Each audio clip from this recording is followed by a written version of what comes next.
Unti-unti nang ibinabalik ng mga taga-Bohol ang sigla ng turismo sa kanilang probinsya kasunod ng lindol noong 1 linggo. Ang Lubok River Cruise nga muli nang binuksan. Nandun pa rin si Alan Domingo at magre-report ng live. Alan?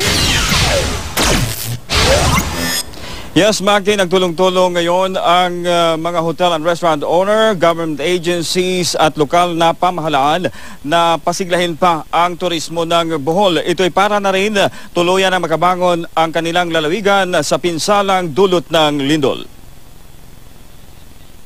Isa ang Lubok River Cruise sa mga hindi dapat palampasin ng mga turista sa Bohol. Dahil sa lindol, 1 linggo itong isinara.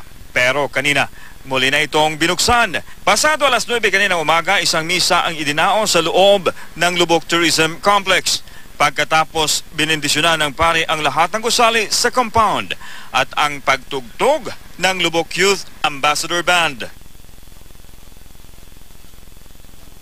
Hudyat ng pagbabalik operasyon ng mga cruise boat.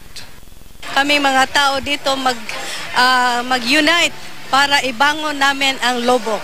Para yung lahat ng mga turista maibigyan namin ng mas magandang serbisyo.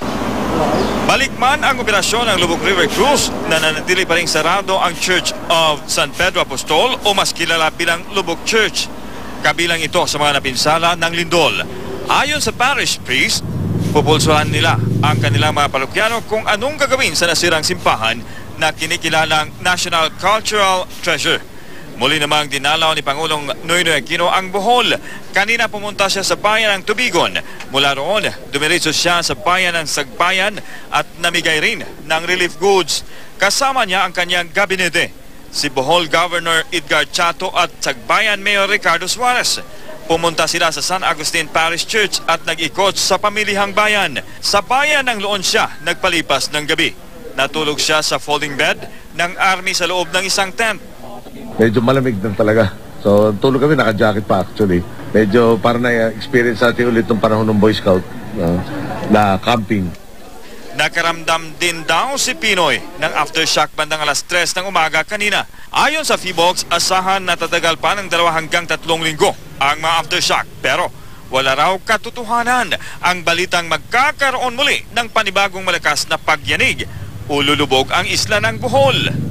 Resulta po natin pareho ang Feebox at saka ang Mines and Geosciences Bureau. Tugon nila, wala hong immediate na danger.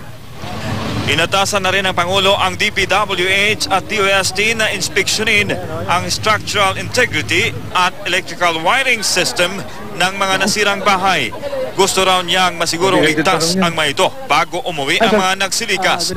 Hindi rin daw dapat mabahala mga biktima ng lindol pagdating sa calamity funds ng gobyerno.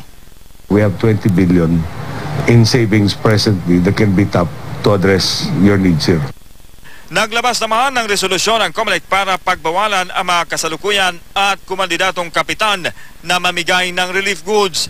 Bawal din ang mga asawa at kamag-anak na nasa second civil degree of affinity ng mga kandidato.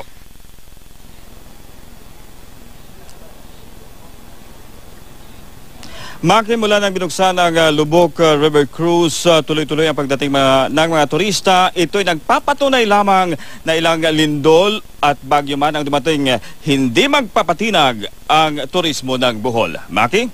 Maraming salamat sa iyo, Alan Domingo.